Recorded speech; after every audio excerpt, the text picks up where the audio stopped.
Managing people is the most difficult thing. People always say that it's managing other people and working with teams and their leadership, how they interact with others interpersonally and how they work with a group.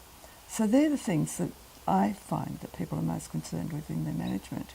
It's not the finance or the planning, it's working with people.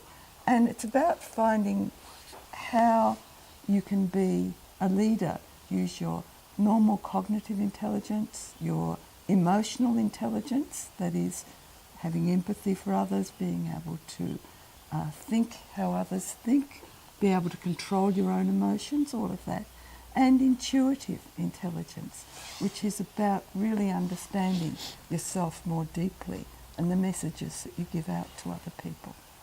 They learn that there's more to leadership than just talking and telling people things.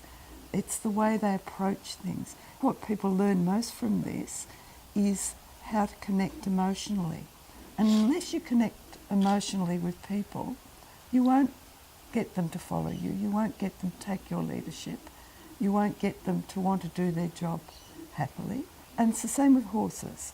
Dave can talk about that. You come into a new environment, new place, and you're slightly defensive, you don't know where you are, something a little different, you're a little reserved.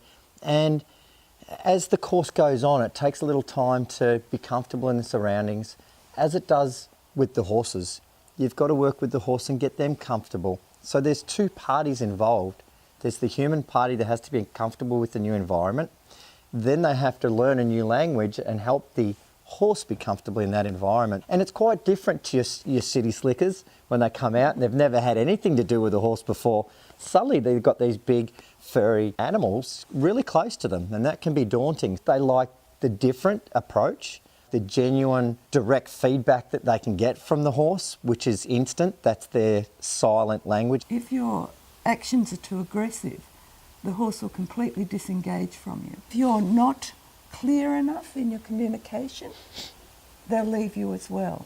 So you've got to learn to find the right amount of assertiveness and the right amount of clarity, of direction. Humans are terrific because humans can lie, but horses don't. So you've got immediately in your body the answer to, am I being a good leader or am I being predatory?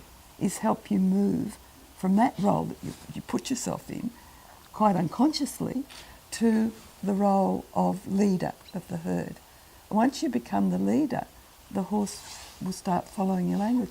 And you find quite intuitively what leadership is in your body as well as in tone of voice. It's not just in the symbolic language that you use. If you just want to improve your leadership, even as a mother or a father or a brother or sister, I think there's a leadership role in anything we do. Obviously we're talking about companies, but it's a little deeper than that. It's really everyday life. I'm lucky enough to work with these amazing horses every day, and it can teach you to be a better communicator, a better person with this course. You keep improving yourself and they'll let you know. It's very, very rewarding. When I go into organisations and I ask them, what are the issues here? 90% of the time we have difficulties with communication inside, between groups, between people, between us and somebody else. And so the course is really about helping you to find your communicating self. And to multiple personalities, and not just the human. Obviously with the horses, they have their own personality. So there's a nice little variety of horses that we use to help people engage in their strengths and help them improve that. And plus you can build up those, we don't call them weaknesses anymore, do we? The things we can work Challenges. on. Challenges, I love that.